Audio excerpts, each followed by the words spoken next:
Kita ketahui bahwa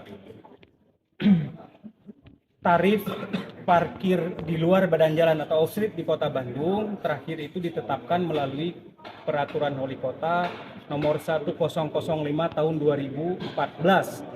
Artinya sudah 8 tahun lebih tarif parkir off-street ini belum dilakukan penyesuaian. Sementara dari sisi kebutuhan operasionalnya itu sudah banyak terjadi peningkatan. Di antaranya UMR sudah naik setiap tahun. Nah, kemudian harga sewa lahan parkir juga sudah naik terus, termasuk investasi di alat parkir itu juga sudah meningkat. Di sisi lain, kita ingin mengajak para investor untuk membangun gedung-gedung parkir, untuk membangun tempat-tempat parkir. Jalan itu digunakan untuk kepentingan lalu lintas. Kita akan mengurangi hambatan samping di badan jalan yang mengurangi kelancaran lalu lintas. Jadi dengan adanya penyesuaian ini diharapkan iklim investasi parkir off-street tumbuh meningkat dan nantinya kendaraan akan parkir di luar badan jalan. Jadi masyarakat dari rumah bisa mengetahui slot parkir kosong dari aplikasi itu, sehingga bisa memilih kendaraan apa yang akan digunakan. Apakah parkirnya masih tersedia apa tidak.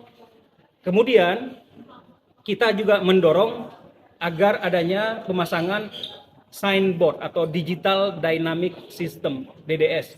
Itu sudah dicontohkan seperti di Jogja Jalan Sunda. Di pintu masuknya sudah ada signboard yang memberitahukan berapa slot parkir kosong, sehingga masyarakat tidak mengantri memaksakan diri masuk. Apabila memang sudah kosong, dia sudah tahu dari depan. Jadi bisa mencari tempat parkir lain dan itu akan kita harapkan mengurangi kemacetan lalu lintas. Kemudian juga di parkir basement, contoh di TSM, di Festival Citylink, kita harapkan ke depan dipasang lampu LED di atas satuan ruang parkir. Yang hijau menandakan slot parkir kosong, yang merah berarti sudah penuh. Sehingga masyarakat ketika turun ke parkir basement, mereka sudah bisa menuju ke slot parkir kosong. Jadi tidak muter-muter mencari ruang parkir kosong. Bapak, penyesuaian tarif? Untuk besaran penyesuaian tarif, di Perwal 1005/2014 itu kan untuk motor 1.500 1 jam pertama, 1.500 untuk 1 jam berikutnya. Kalau mobil 3.000 per jam pertama, 3.000 per jam berikutnya. Sedangkan untuk di Kepwal yang baru, harga sewa parkir itu untuk roda 4 minimal 4.000, maksimal 7.000. Jadi ada interval. Jadi pengelola parkir boleh menggunakan tarif di antara 4.000 sampai dengan 7.000, termasuk per jam berikutnya. Sedangkan untuk valet parking yang semula 20.000 menjadi 30 sampai 50.000. Itu pilihan, karena kita tahu dia menggunakan pola tarif ini berdasarkan dengan jenis layanan yang diberikan.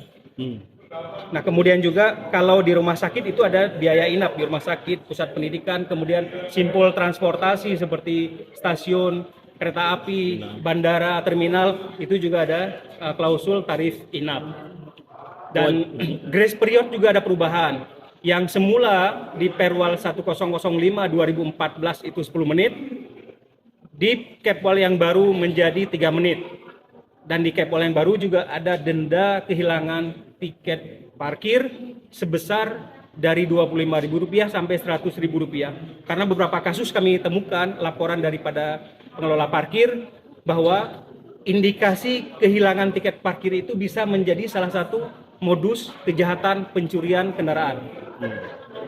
Jadi mengambil kendaraan, mengatakan tiket parkir hilang, padahal itu pencurian. Nah, dengan adanya aturan ini kita berharap nanti akan diperiksa dokumennya, segala macamnya, sehingga tingkat kejahatan kehilangan kendaraan di tempat parkir bisa kita eliminir. Seperti itu. Kalau motor Pak, tadi berapa sekarang? Kalau motor 1 jam pertama dari 2.000 sampai 5.000, 1 jam berikutnya juga sama dari 2.000 sampai 5.000. Jadi minimal 2.000, maksimal 5.000. Jadi ada kemungkinan bisa sampai tarif maksimal begitu. Bisa, tetapi kita harus pahami juga bahwa pengelola parkir mungkin tidak serta-merta mengenakan tarif batas atas, karena pasti akan menurunkan minat dari masyarakat untuk menuju ke lokasi parkir tersebut. Jadi ini fluktuatif juga karena seiring investasi yang mereka berikan dalam rangka tata kelola pelayanan parkir lebih baik, tentunya itu harus disesuaikan, harus ada penyesuaian harga. Karena kan investasi untuk digital dynamic system, untuk VMS, untuk lampu LED itu tidak murah. Itu harapan kita ke depan. Jadi pelayanan ke masyarakat ditingkatkan jauh lebih baik, dan dari sisi lain tarif juga sudah rencana ke depan Kedepannya secara berarti ke sana. bertahap kita akan arahnya ke sana, tetapi tentunya dengan tidak mengurangi faktor ekonomi, karena terkadang ada beberapa lokasi memang yang masih dibutuhkan ketika tidak ada ruang parkir luar badan jalan yang tersedia, itu masih dibutuhkan, kita masih akan pertahankan. Jadi tergantung kondisi di lapangan.